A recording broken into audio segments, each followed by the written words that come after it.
My father-in-law handed me a $2 bill in front of 200 people and thought it was funny. What he didn't know was that I'd spent the last 18 months preparing for this exact moment. Let me take you back to when everything still looked perfect. 7 years. That's how long I'd given Richardson Tech. Not just my time, but my soul. Every security protocol, every server architecture, every line of code that kept federal regulators happy, that was me. I built their entire digital infrastructure from the ground up. While other guys my age were job hopping for 10% raises, I stayed loyal. I believed in something bigger than a paycheck. And yeah, maybe I stayed because Marcus Richardson wasn't just my CEO. He was my father-in-law. Marrying Emma meant I was family, right? Protected, permanent, part of something that mattered. I was such an idiot. Emma and I met during my second year at the company. She was brilliant, beautiful, and had this way of making you feel like you were the only person in the room. We got married on a beach in Maui 3 years ago, surrounded by tech industry elite and Richardson family members who smiled for the cameras. Marcus gave this speech about how proud he was to welcome me into the family officially, how I was the son he never had, how together we'd build an empire. I actually believed him. Our life looked perfect from the outside. Nice apartment in the city, 2 cars, vacation photos that made our friends jealous. Emma worked in the marketing department. Her degree from Stanford wasn't just for show. We had plans, kids someday, maybe a house in the suburbs, the whole American dream package. But here's the thing about perfect. It's usually just good lighting and careful camera angles. The first crack appeared about 18 months before that Christmas party, small enough that I almost missed it. We were having dinner at Marcus and Linda's house, one of those mandatory family dinners that happened every other Sunday. Emma's sister Katie was there, fresh from her latest strategic consulting trip to Miami that looked suspiciously like a vacation from her Instagram posts. "I've been thinking about our leadership pipeline," Marcus said, swirling his wine like he was about to announce something profound. His voice had that quality, the kind that made you stop and listen even when he was just ordering coffee. I looked up from our plate. Leadership pipeline meant promotions, new opportunities. After 7 years of proving myself, maybe this was finally it. "Katie's ready for more responsibility," he continued. "I'm thinking VP of Marketing Strategy." My fork stopped midway to my mouth. Katie? The same Katie who spent more time taking selfies in the office than attending actual meetings? Who thought market penetration was something dirty and giggled about it during presentations? Emma touched my leg under the table, a warning. Don't say anything. I didn't. I just nodded and said, "That's great. Congratulations, Katie." Katie squealed, actually squealed, and started planning which luxury car she'd buy to celebrate. Because that's what you do when you get promoted based on DNA instead of merit. You go car shopping.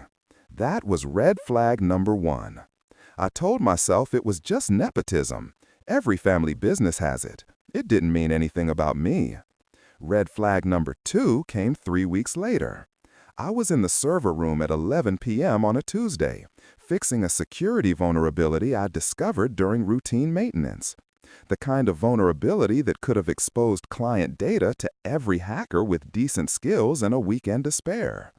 I'd sent 3 emails to Daniel Pike, our CFO, explaining why we needed to upgrade our encryption protocols immediately.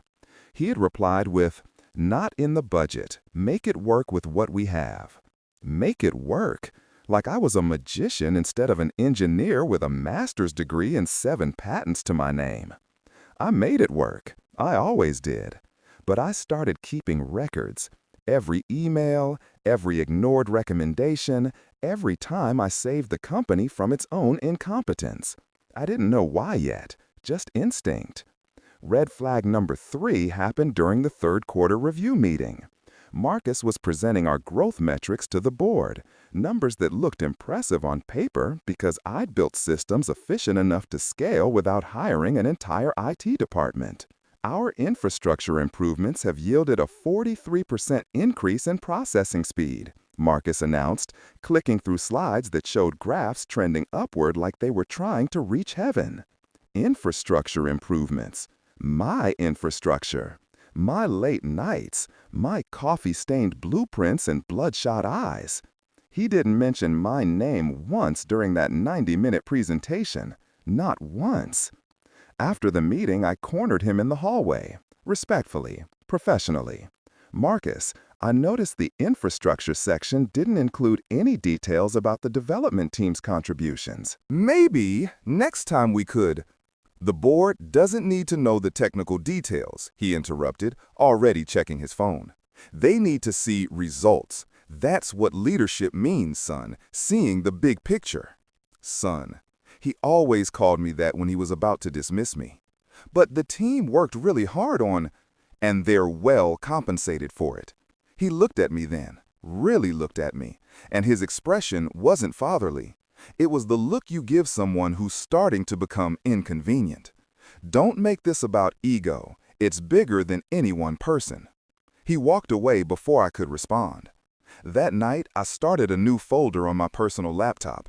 Not the company one, my personal device that Richardson Tech's network policies couldn't touch. I labeled it Documentation. Inside, I began collecting everything: employment contracts, email chains, project files, patent applications that listed me as the primary inventor but Richardson Tech as the rights holder. Emma noticed I was working late more often. "You're obsessed with that place," she said one night, standing in the doorway of my home office in silk pajamas and concern. "Just want to make sure everything's protected," I told her. Protected from what? I didn't have an answer yet. Just that feeling in your gut when you know something's wrong but can't name it yet. Red flag number 4 came wrapped in Emma's sister's laugh. I'd stopped by the office on a Saturday to check on a system update. The building was mostly empty, just security guards and the cleaning crew. As I passed the conference room, I heard voices. Emma and Katie, sitting at the big table with coffee cups and what looked like wedding planning magazines scattered everywhere. I started to walk in, then froze when I heard my name. "Can't believe you actually married him," Katie was saying, her voice dripping with amusement. "I mean, he's useful in everything, but so boring. Does he ever talk about anything except servers and code?"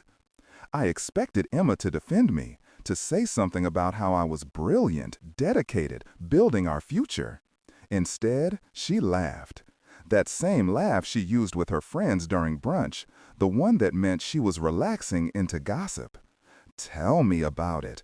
Last week he spent an entire dinner explaining blockchain architecture. I wanted to stab myself with my fork." They both giggled like we were back in high school, and I was the nerdy kid eating lunch alone. I backed away quietly, went to the server room, sat in front of cooling fans and blinking lights for 2 hours, wondering when exactly I'd become the punchline of my own marriage. That weekend, I called Miguel Santos. We'd worked together at my previous company before Marcus recruited me away with promises of equity and partnership. Miguel had started his own firm, Tech Vantage Labs, and had been asking me for years to join him. "Just exploring options," I told him, over beer that tasted like regret and dawning awareness. "You're too good for that place," Miguel said. "Everyone knows Marcus takes credit for work his people do. Why do you think his best developers keep leaving?" "He's family. He's your employer. There's a difference." I went home that night and looked at my employment contract for the first time in years, really looked at it. The non-compete clause was aggressive but standard. The intellectual property section was more interesting. Anything I developed while employed belonged to Richardson Tech. But there was a loophole buried in paragraph 7, subsection C. Independent projects developed outside work hours using personal resources retained creator rights, subject to documentation and disclosure. I started documenting everything. Red flag number 5 appeared during my annual review in November, 1 month before the Christmas party that would change everything. Marcus called me into his office. Emma was there too, sitting in the corner like she was about to watch a performance she'd already seen rehearsed. "We need to talk about your compensation," Marcus began, his leather chair creaking as he leaned back in that power pose executives learn at leadership retreats. Finally, I thought, recognition, maybe that equity partnership he promised years ago. Given the market conditions and our current investment in Katie's department expansion, we're implementing a temporary salary freeze across senior technical positions. The words took a moment to land. A freeze? Marcus, I've generated 3 patents this year alone. The new security framework saved us from 2 potential breaches that could have cost millions in. "We appreciate your contributions." Emma's voice, cold and professional. "But the company's growth strategy requires investment in client-facing operations. Technical infrastructure is important, but it's not what drives revenue." Not what drives revenue? I'd built the engine, but apparently the paint job was what mattered. Katie's expansion budget is how much? I asked, knowing the answer but needing to hear someone say it out loud. That's not relevant to your review, Marcus said. $400,000. I saw the budget allocation. She's getting $400,000 to hire a team of social media coordinators and brand consultants, but my department can't afford the security upgrades that federal compliance is going to require in 6 months. This isn't a negotiation. Marcus's voice went hard. You're part of a family here. Family members sometimes have to sacrifice for the greater good. There it was, the word that was supposed to make everything okay. Family. When does family work both directions? I asked. Emma stood up. Don't make this difficult. You're being dramatic. I walked out of that office knowing exactly what I was worth to them. Less than Katie's Instagram budget. Less than the Christmas party planning. Less than the appearance of success. That night, I met with Priya Sharma, best intellectual property lawyer in the state, with a track record of taking apart companies that tried to steal from their employees. Her office smelled like expensive coffee and justified revenge. "How much of this did you develop on company time?" she asked, reviewing my documentation. "About 60%. But 40% was nights, weekends, personal equipment, and I've got timestamps on everything." She smiled, the kind of smile that would make Marcus Richardson lose sleep. "Then we need to talk about what happens when they push you out. What makes you think they're going to? They already are. The salary freeze is step 1. They're devaluing you. Soon they'll create impossible conditions, wait for you to quit, or manufacture a reason to terminate. Save them the severance, the equity, everything you're owed. These are my wife's family. These are people preparing to discard you. Your wife sat in that review and she didn't defend you. That should tell you everything." It did. I just hadn't wanted to see it yet. I spent the next month preparing.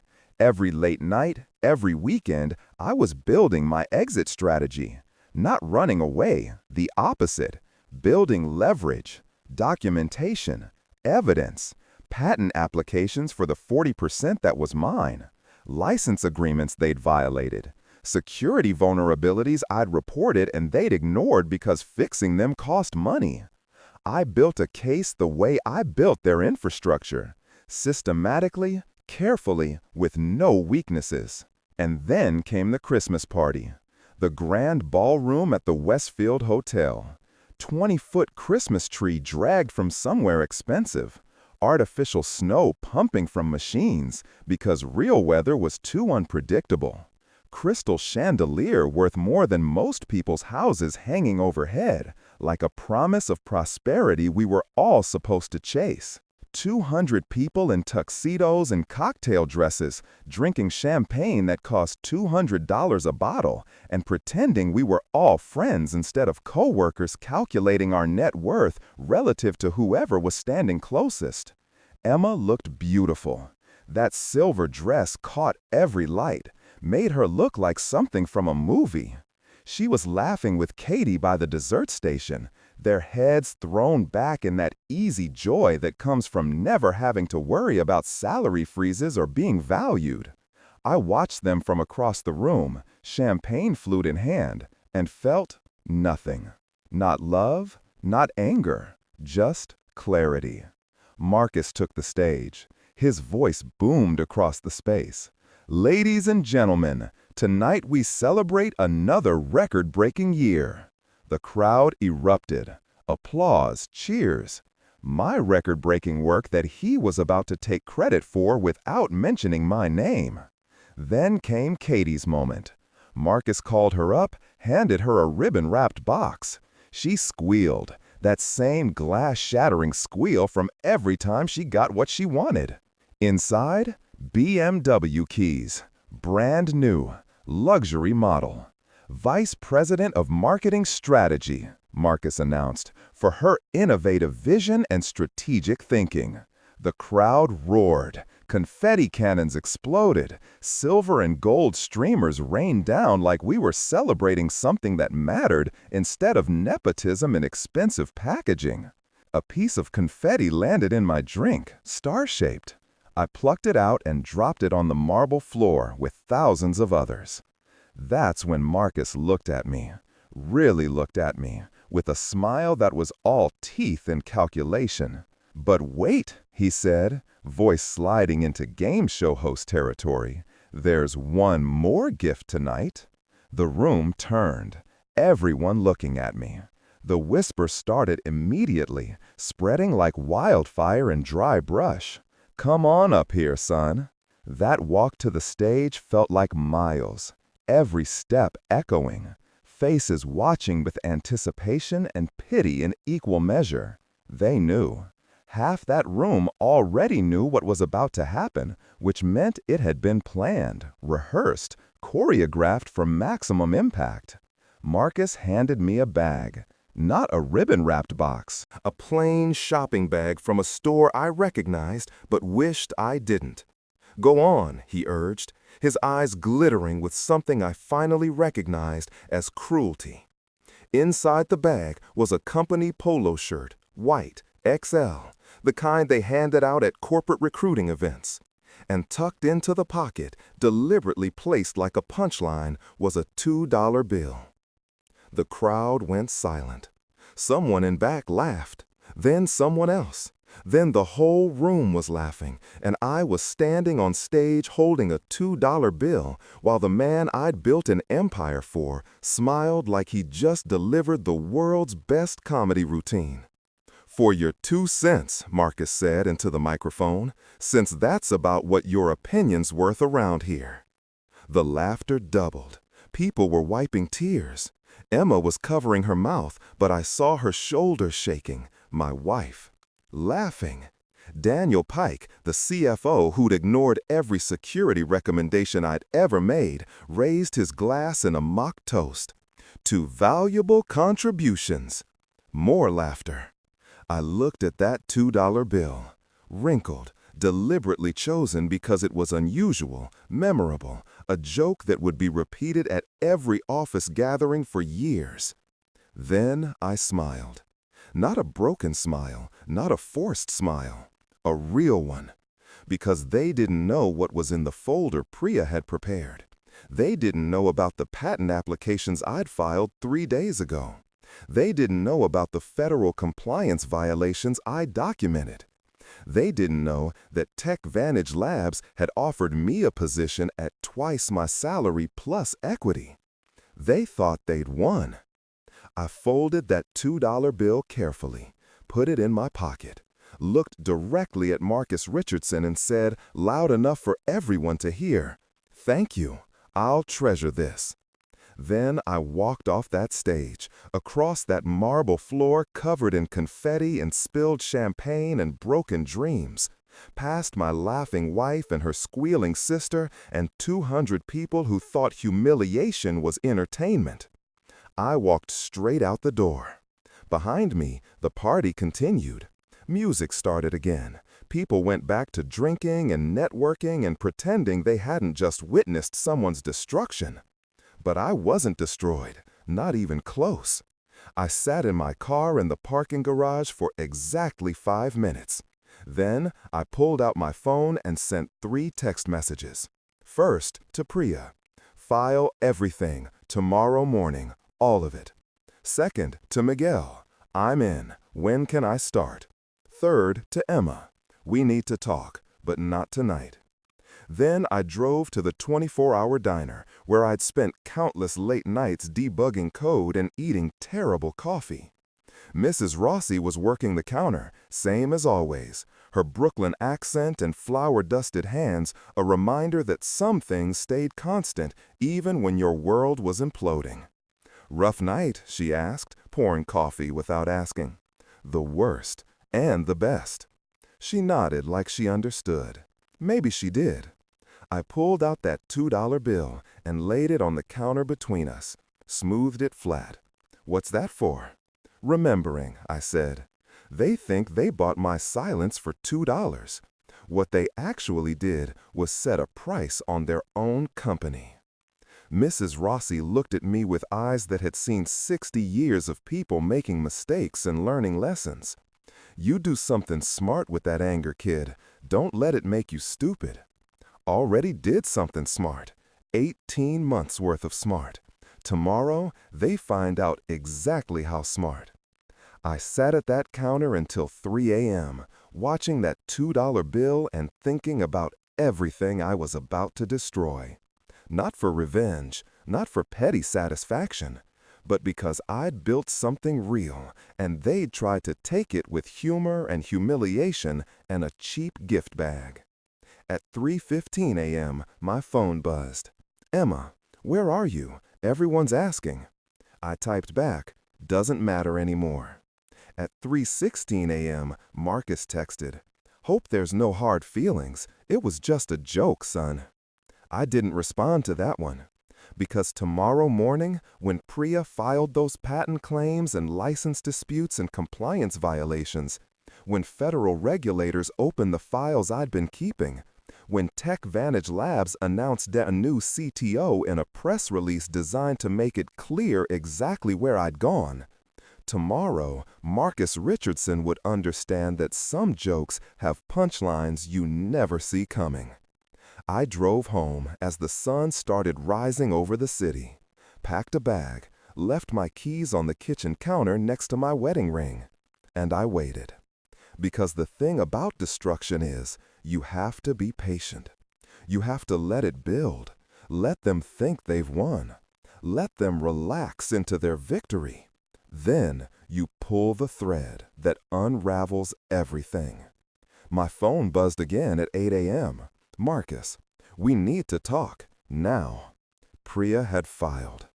I looked at that $2 bill one more time, still in my pocket where I'd kept it all night. That wrinkled piece of legal tender that was supposed to represent my worth. Tomorrow, they'd learn what I was actually worth. And it was going to cost them everything. 8:47 a.m. My phone was exploding. 15 missed calls from Marcus, 8 from Emma, 3 from Daniel Pike. Even Katie texted, "What did you do?" What I did was simple. I filed every patent application for the 40% of infrastructure I developed on personal time, every license agreement Richardson Tech had violated, every security vulnerability I'd reported and they'd ignored, every federal compliance requirement they'd skirted because fixing it cost money. Priya had been up all night preparing the paperwork. By 8 a.m., it was in federal hands, state regulatory hands, and most importantly, in the hands of Richardson Tech's major clients who had compliance clauses in their contracts.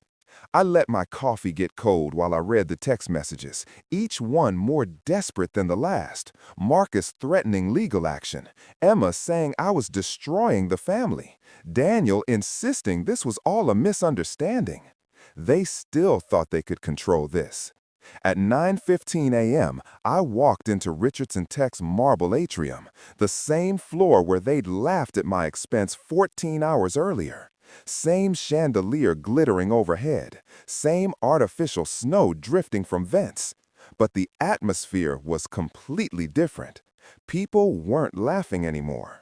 Marcus was waiting in his office. Emma stood by the window. Daniel sat in the corner, looking like he'd aged a decade overnight. Katie wasn't there, probably still sleeping off her celebratory champagne.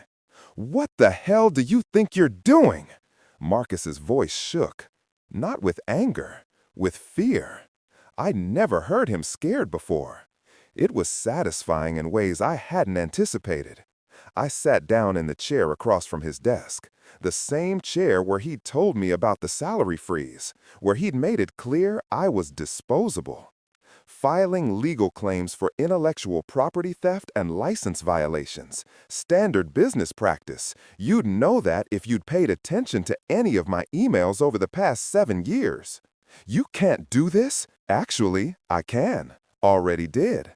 Patent Office received applications at 8 a.m. Federal Trade Commission has the compliance violations on their desk. Your major clients, Tech Corp, Data Systems, CloudFirst, they all have clauses requiring immediate notification of security breaches and regulatory issues.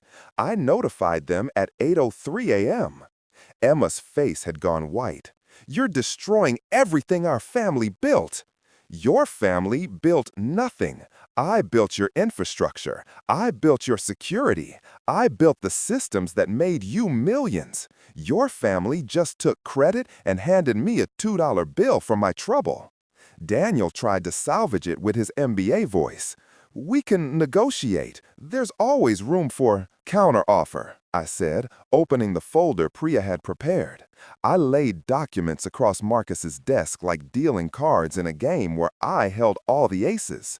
Patent applications, license agreements you breached, payment default notices, security breach reports you ignored for 18 months, cease and desist orders that were served this morning.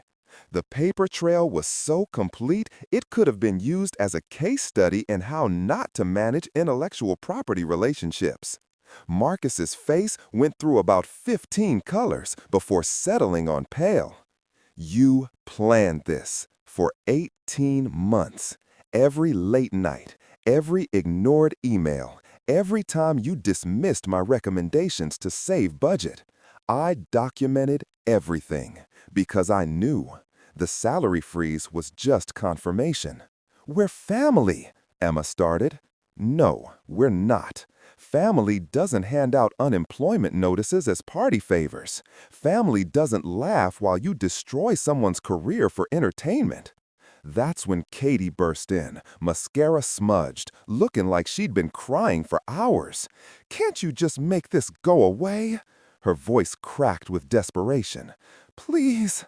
I almost felt sorry for her. Almost. "Make what go away, Katie? The patents I filed legally? The contracts your father breached systematically? The federal investigation into Daniel's creative bookkeeping? Or just the fact that your family thought you could humiliate me in front of 200 people and I'd keep building your empire for free?" The silence that followed was the loudest sound I'd ever heard in that office. Marcus tried one more time, his voice losing the commanding boom that usually made people obey. "We can fix this. Name your price, double your salary, triple it, equity, whatever you want. I don't want anything from you. That's the point you keep missing. I already have another job, Tech Vantage Labs. They made me CTO. Equity package, team that actually respects my work. And they didn't make me wait 7 years to get it. You signed a non-compete. That's legally invalid due to the IP violations and breach of contract on your end. Priya made sure of that.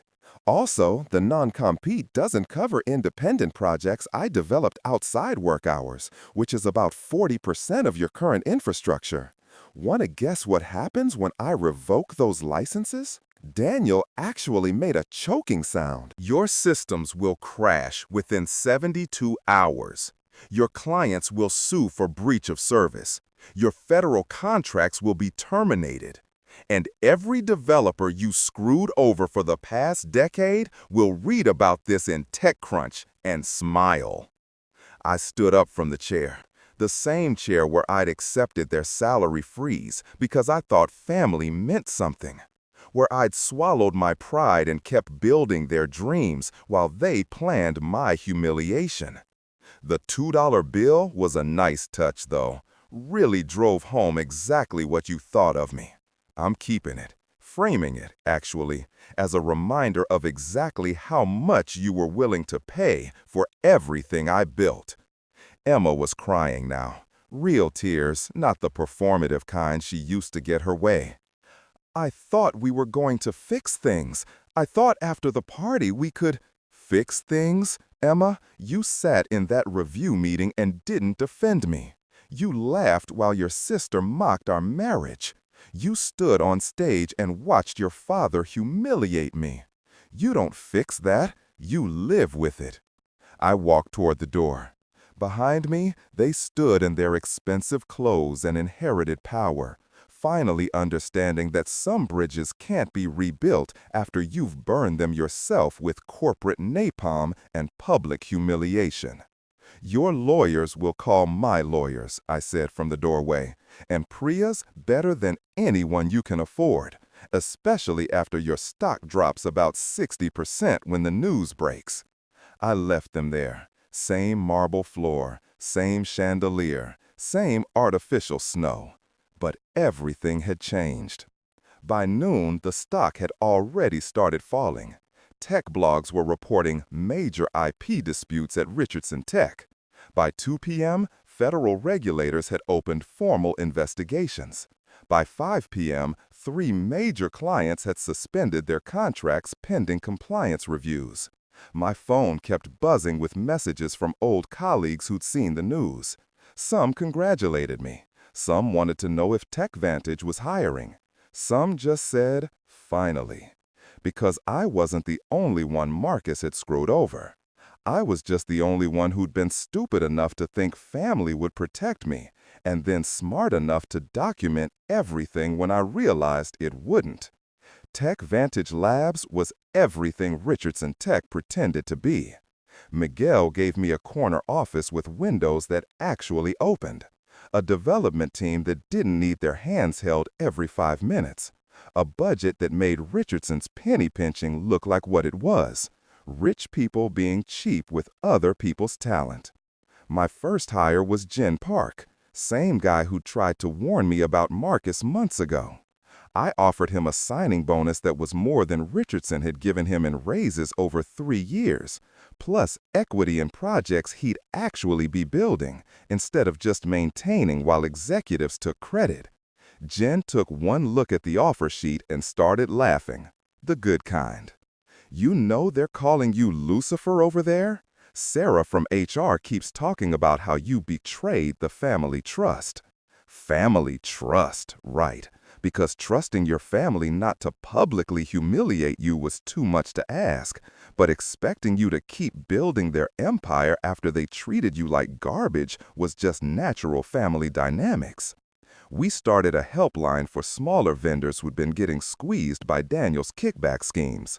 Companies forced to choose between paying bribes disguised as marketing fees or losing Richardson contracts entirely.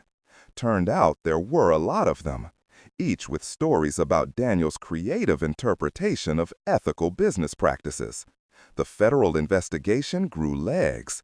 SEC got involved. Shareholder lawsuits piled up. Richardson Tech stock kept falling.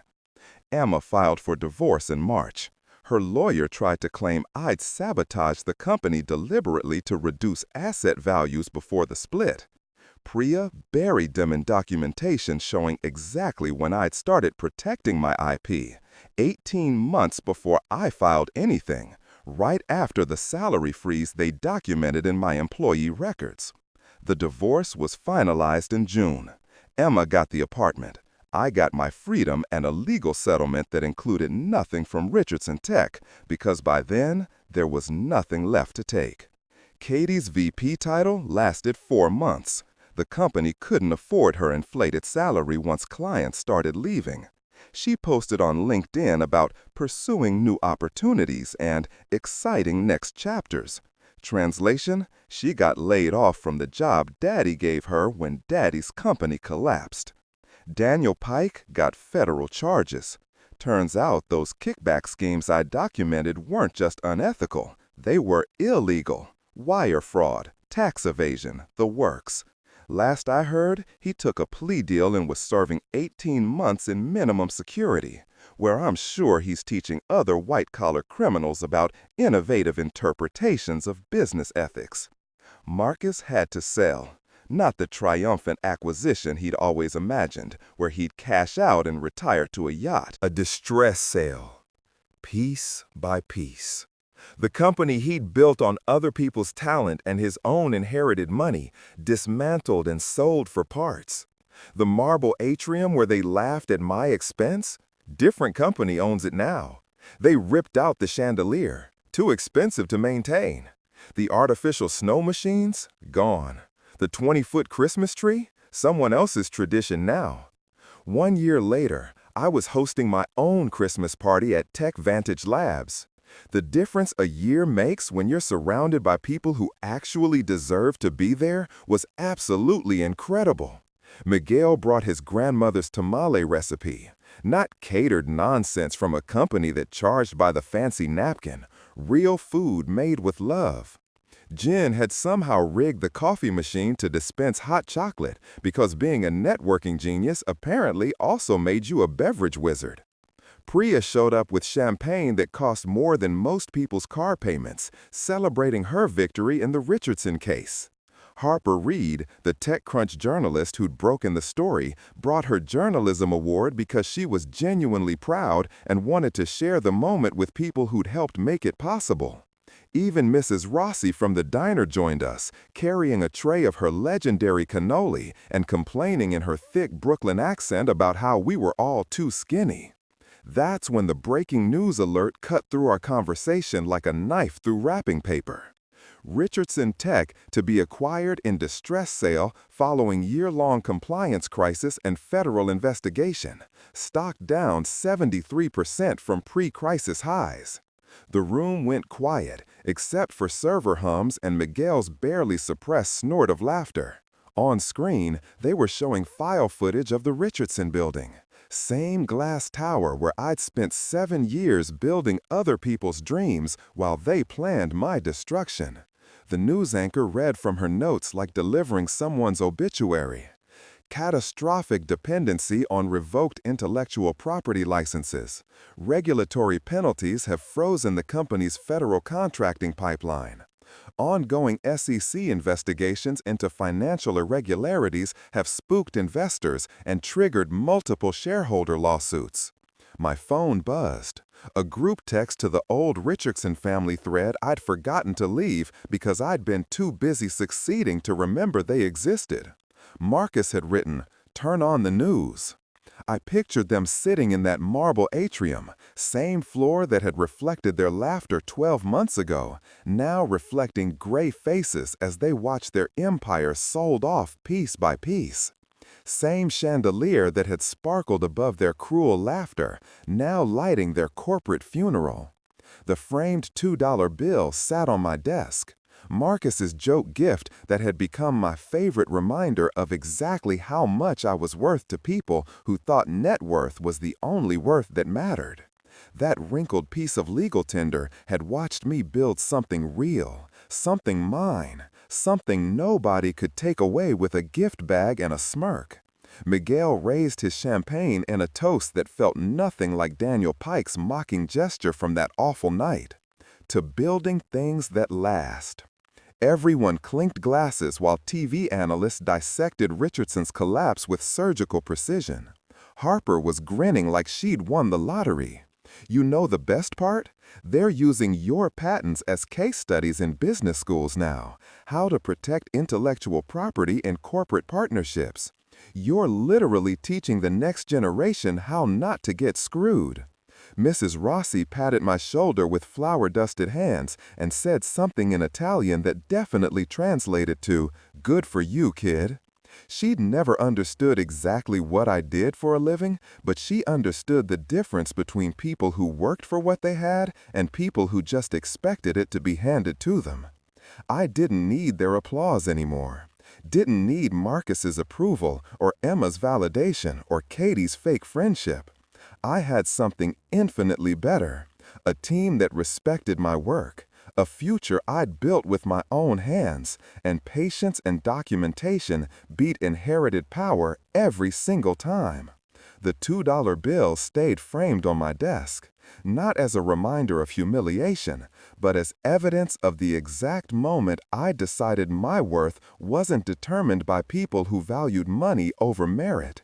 That joke gift became the most expensive thing Marcus Richardson ever gave away because it cost him everything he'd built on my work. 6 months after the acquisition, I got an email from Marcus. Subject line, "I'm sorry." I didn't open it for 3 days. When I finally did, it was exactly what you'd expect. Excuses wrapped in apologies, justifications disguised as regrets, and a request to meet for coffee because we're still family. I deleted it. Because we weren't family. We never were. Family doesn't measure your worth in $2 bills and public humiliation. Family doesn't laugh while you burn. Real family, the kind I'd built with Miguel, Jen, Priya, and even Mrs. Rossi with her terrible diner coffee. They celebrated your victories and defended your value even when you couldn't do it yourself. That's the lesson Marcus never learned. That's why he lost everything while trying to take everything. You can't build an empire on other people's talent and expect them to keep holding up the weight after you've made it clear they're disposable. I'm not going to tell you I don't think about that night sometimes. The laughter, the confetti, the feeling of standing on stage holding a joke gift while 200 people witnessed what my father-in-law thought of 7 years of loyalty. But then I look at the $2 bill on my desk and I remember what happened next.